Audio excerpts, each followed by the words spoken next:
So let's start with the state of the hurricane right now. It had been a Category 3 storm. It is now a Category 2 storm.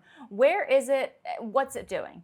Yeah, right now the storm is located northeast of the Bahamas here. You can see it on the satellite presentation, just such a large storm right now. It's undergone two eye wall replacement cycles during its lifetime. And so that's really helped to expand that wind field out. And so you can see some of the clouds are already starting to reach the Carolinas, even though the center of the storm is down in this area here. So quite the expansive storm. And this is why we're going to be so concerned about big time waves and big time rip currents up the entirety of the East Coast.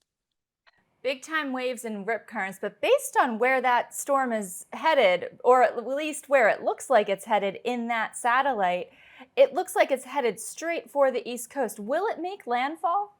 Yeah, we're expecting it to stay off the coast by about 200 miles or so. So let me pull up our projected eye path here. So here's the eye path here. We're expecting the storm to get within about 200 miles or so of the Outer Banks of North Carolina, give or take maybe about 25 miles. It could come within a little bit of 200 miles or could come a little bit without on the other side of 200 miles. But generally around 200 miles, we don't expect a direct landfall. And then we expect a hard right-hand turn for the storm sometime during the day tomorrow that'll push it out to sea. And the reason why we're seeing this push out to sea, it's going to really spare, I think, the northeast coast from a direct hit, is because we're seeing a dip in the jet stream coming into the northeast. So that's really going to push the storm out to sea. And that's why we don't anticipate a landfall. And we expect the core of the storm to remain well out to sea.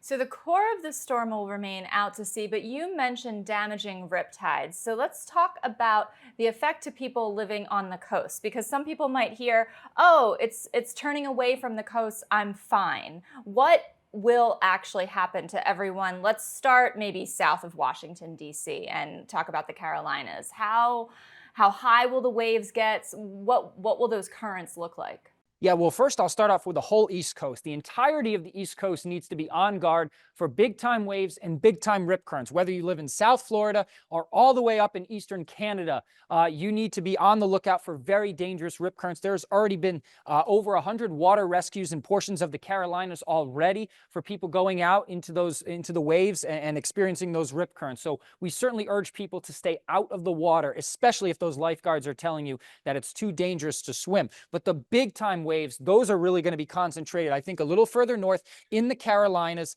This is where the storm will make its closest pass during the day tomorrow. During the day Thursday is when the storm will make its closest pass. Look at the size of these waves, 15 to 20 feet in parts of the Outer Banks of North Carolina. Hatteras itself, 12 to 17 feet. But even down to Wrightsville Beach, we can be looking at 5 to 10-foot waves coming on shore here. So very, very impressive. And that's going to cause some big time beach erosion. We're already seeing it today, and it's just going to keep getting worse. And then if we take a look here at the storm surge, we're also forecasting storm surge. So that's water above normally dry ground. So if you go and you step your feet in the water and then you kind of look up 3 to 6 feet above that and then straight inland, that's what we're going to be dealing with here. So here's the storm surge forecast. So you're looking at least 1 to 3 feet from Wrightsville Beach all the way up through Virginia Beach and portions of southern Maryland here. And then it looks like the core of that storm surge is going to be along the Outer Banks, of course, 3 to 6 feet along the Outer Banks of North Carolina.